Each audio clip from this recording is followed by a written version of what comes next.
Hey, what's going on, guys? Simon Kurt Chess here, and today I'm gonna show you how to checkmate your opponent in just 3 moves. So, you'll never play king to e7. That's a blunder. So, sit back, relax, and I hope you enjoyed this video.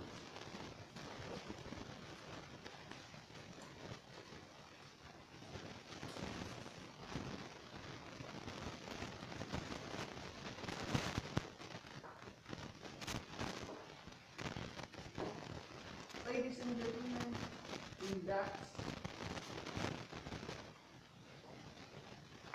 checkmate.